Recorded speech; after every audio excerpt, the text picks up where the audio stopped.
Hello and welcome back to Just Ask Mrs. Hurlbutt. It is episode 27 and our topic today is FOMO. Now, everybody knows what FOMO means, but just in case you don't, fear of missing out. I am very guilty of it. So is the person I've asked to join me today. What? Yeah, my son Toby's here. Hi, Toby. Is that why I'm here? Jeez. Hi, Toby. Hi, Mom. Yeah, Toby and I have a lot in common, I've learned as we've gotten older. And one of them is we never like to miss a party. And we like to keep our calendars very full.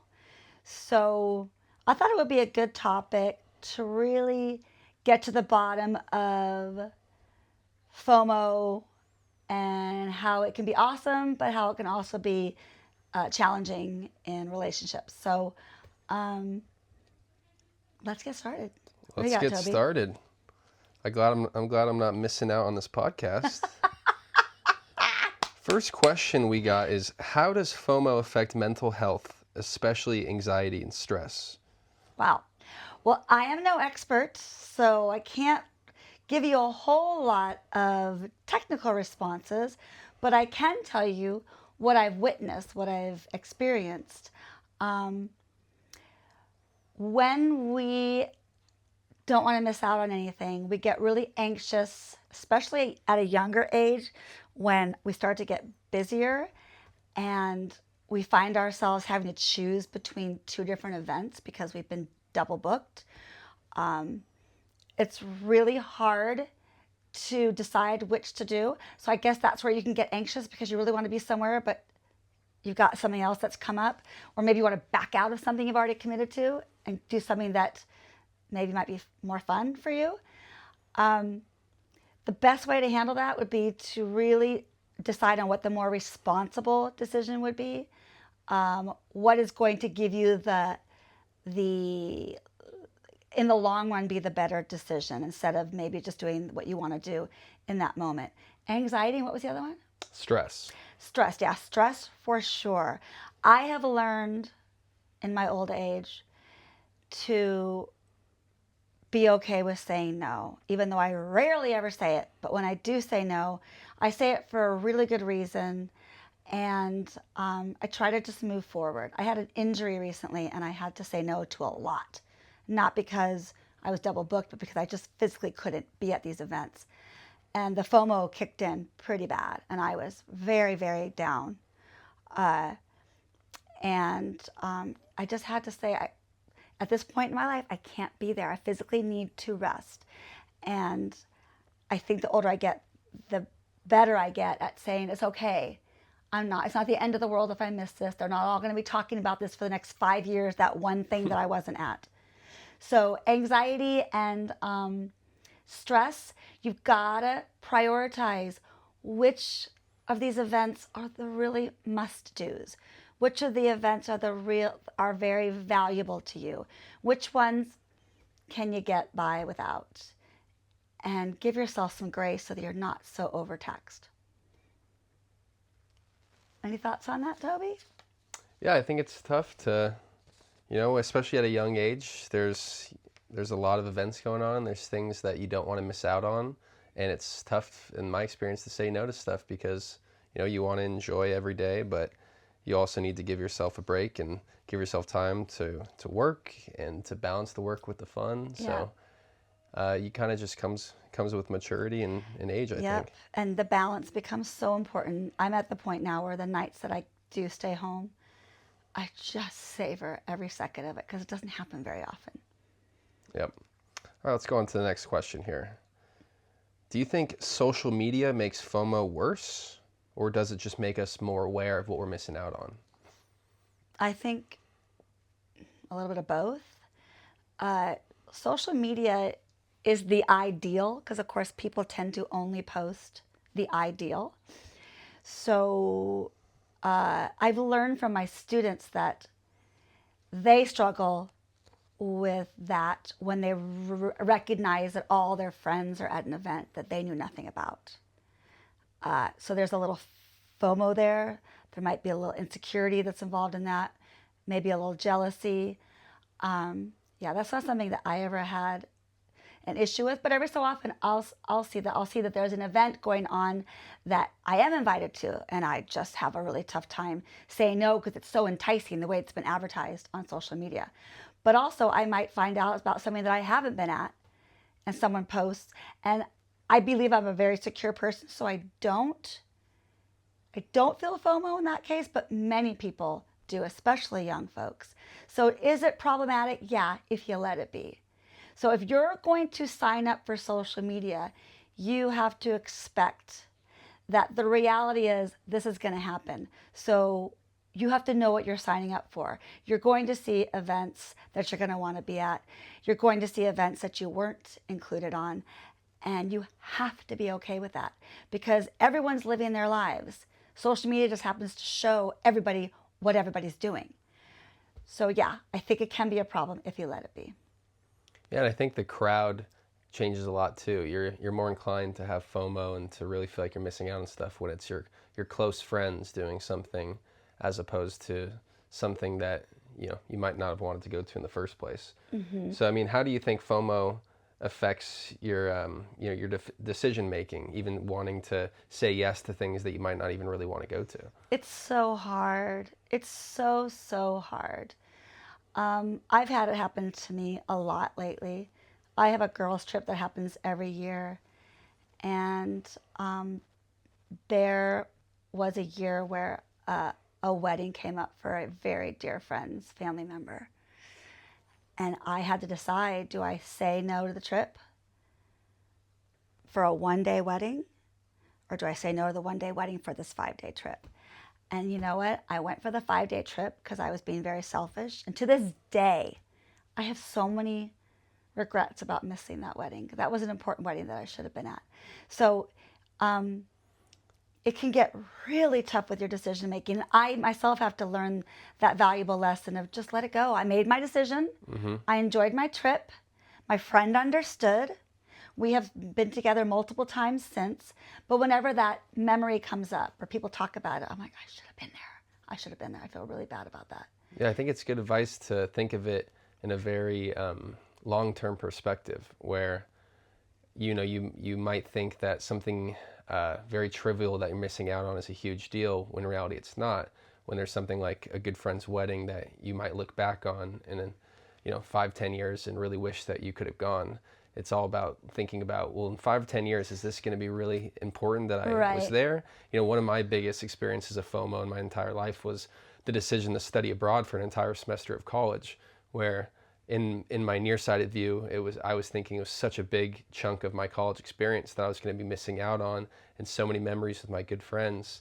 But looking at it from a long-term perspective, the pros definitely outweighed the cons of the new experiences. When I got back, all my friends were still there, and we picked up right where we left off, and it was way less of a deal as I was making it in my head in the moment. That's a great example, Toby. A really great example. Yeah, and really, I think it's important also to try not to have regrets. Like my example that I just gave. You really want to say, I own that decision. I made that decision, and I'm going to move forward with it, and I'm going to be okay with it.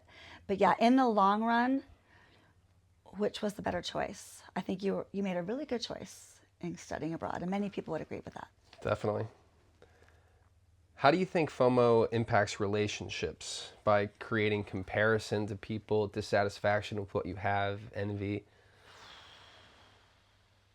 My initial response to that, I don't think it involves envy or dissatisfaction or whatever that other one was that you said, first one you said. Comparison. For me, the FOMO in my relationship, in my marriage, it's always been me being super excited about doing something and your father saying, I don't really want to do that.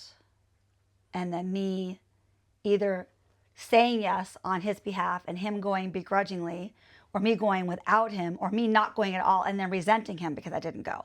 That's where we've had conflict.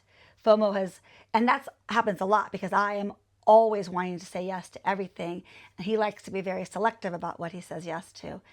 And I'm also very spontaneous, and so I'm like, yeah, let's do it right now. But when I just know my husband and he needs a little time to process what the invitation's all about. So if there's any resentment or anything, it's usually me resenting the fact that he isn't as excited about this as I am. I don't usually feel, what was the last part of that? The second part of the question? Dissatisfaction or envy. Yeah, if I feel envy, which I try never to feel envy, but if I feel envy, it's for the people where both people in that relationship are like, woohoo, we're doing it. Yeah.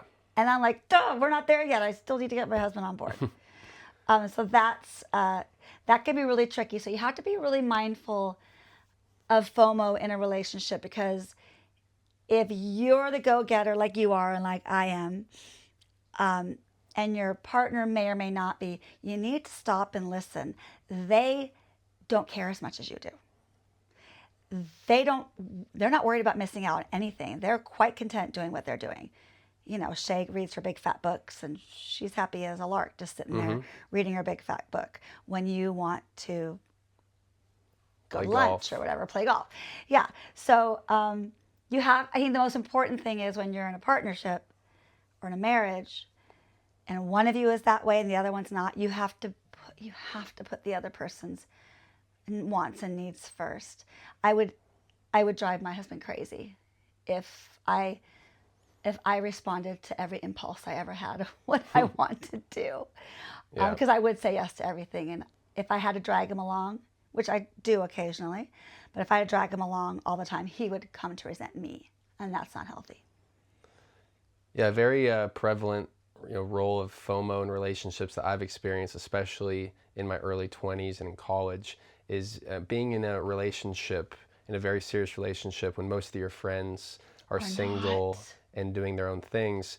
I've had to, in my own life, had to kind of walk the line and have a balance of every Sunday, I want to go watch football with my friends. Every Saturday, I want to go golf with my friends, but I also have to, do the things I really want to spend time with my wife or my girlfriend in the past. So, it's about balancing the risk of missing out on times with your friends, but also quality time with your significant other. So, a relationship that you need to be nurturing. Yeah. Because especially in college, there was several people who were in relationships, but they created a lot of resentment from their significant others by only spending time every single time they had a moment with their guy friends and not kind of having a good balance there. Well, the perk that you and I also both have, or Shay and I at least, is that when I was dating your father, it was me and all the boys. And that's very much how Shay was with you. So we always felt welcomed around the guys. And we were always very flexible. I didn't like football, but I watched it faithfully every single Sunday with all the boys, or he would watch without me. So it definitely was a lot of compromise. I would say early in our relationship, I was doing all the compromising. And the older we got, the more compromising he's done. Because once we became like a family unit, and I was calling the shots socially, he was more accommodating to me. If not for my FOMO, we would be watching football every single weekend with our children. Well, yeah, but it's about finding that balance. I haven't stopped watching football on Sundays or golfing on Saturdays, but I've found a way to, make up for that in other ways. Right, and I bet all of your single friends would have given anything back then to have that problem of trying to make sacrifices and accommodations for both friendships and your girlfriend. They would have all wanted that. That's what I remember that about my husband, then boyfriend's friends. They wished that they had what we had, and so they never took that for granted or got resentful of him for wanting to be with me, which is really lovely. Yeah, and then the next stage of that, which I'm not in yet, but I can imagine, is when you start to have kids, children. And then your time is even more limited, and you really do miss out. You still have your friends who are single or in young relationships in their 30s that are going out to bars and doing all the stuff that you used to do, and you're changing diapers and parties wishing you could be out there, I'd imagine, but also you're so happy with what you got now. You're so happy. And again, those people sitting at the bar at night would choose your life over theirs. Many of them. I won't say all of Yeah, them, but many of some. them. So that's a Some really are good pretty point. happy out there. Really good point. What else you got?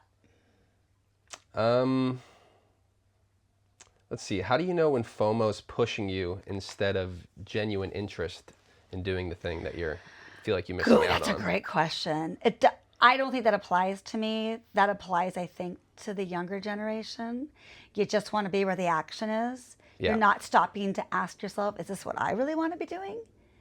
How do you stop it, control it? What was the question? Sorry. Just how do you know? How do you know if it's just, FOMO and it's not something you need to be doing? And I think it goes back to what we said earlier about looking at things at a long-term perspective. Yeah. They're few and far between, but something like your friend's wedding where you wish you could have moved things around to make time for that, even though it seems so difficult in the moment, you might have regrets. Those are probably the outliers, but it's kind of important to be able to pick and choose your spots of when things are important enough to not miss out on at all costs. But then there's things that you are going to have FOMO on, and if you look at it long term, it's not as important as you thought in the moment. Right. Sorry, I need to hear that second part of that question again. I have horrible short-term memory. So the question is, how do you know when FOMO is pushing you instead of genuine interest? Yeah. Um, I'm at a loss. I really like the point that you made, but I know that really doesn't apply to me at this point in my life, but sometimes when you're insecure, which I think younger people can be, you just want to be seen and heard. Mm-hmm. And you want to be in the pictures. And you want to be able to talk about it on Monday morning, whether or not you really have any desire to be at whatever that event is. You have to stop and ask yourself, are my insecurities getting the better of me here? Do I just want to be part of the group, whatever they're doing, even if it compromises what I want to do, this is the stuff I see in high school all the time, especially with the girls. They really just want to be where everybody else is, but that's not what you like doing. I don't care. I just need to be where they are because then I can be part of that group. That's compromising. Yeah. And that's not okay. And that's when it gets in the way of your own value system. So the older you get, that's why I'm saying it doesn't happen to me. I don't have those kinds of insecurities, and I'm sure I did. I just don't. The older you get, the less it matters what other people think. So if I have FOMO, it's true and real. Like, this is what I really want to be doing. Yeah. Whether or not I have one friend there or 10 friends there, it's what I want to be doing. But when you're younger, it's less about what you're doing, but who's orchestrating it, or who's got the selfie stick. I guess I don't use those anymore. Who's got the camera in their hand, or Selfies. who's filming the TikTok. I don't know. Yeah. It's definitely something that you need to get a handle on at a young age and ask yourself, what do I deserve? Because when you think of it that way, you're less likely to latch on to whatever the group's doing, because for the sake of it being a group. Don't let FOMO get in the way of what your real true desires are for yourself. Yeah. And I think you mentioned, your injury, and that, things like that create a form of FOMO where you feel like you're missing out on whether it's, exercise or Miss wanting the gym to every be single mobile. day for a month. And so, yeah, that's a totally, unique case of FOMO where, you take for granted some of the things that you have every single day, like being able to move your body, being able to use your mind, all the loved ones you have in your life. So, I think not taking for granted all those things will help in those instances. Yeah, and then for having said that, I really have used this time well. I have never spent so much time relaxing and reading and binge watching, and it's kind of like self-care. Lots of ice, but just sitting on the couch, which I never do. I think in one of my Q&As recently, I said, I'm never bored. I don't know what boredom is. I know what FOMO is, but I don't know what boredom is. So once I resigned myself to the fact that I'm not going anywhere, I'm still not quite back yet. I'm going to make the best of what I can do. So was that it? Was that it for all our questions? That's all. FOMO, it's real, guys. We don't all have it, but some of us have it worse than others. Recognize it, define it, gain perspective on it, prioritize what's important, especially with relationships that mean something to you. So thanks, Toby, for being here. Thanks, Mom. I always love when you visit. Yeah, I love being here. So thanks for watching, listening, send in any comments, any questions, because we hear you, we respond, and we'll see you soon. See you Bye. soon. Bye.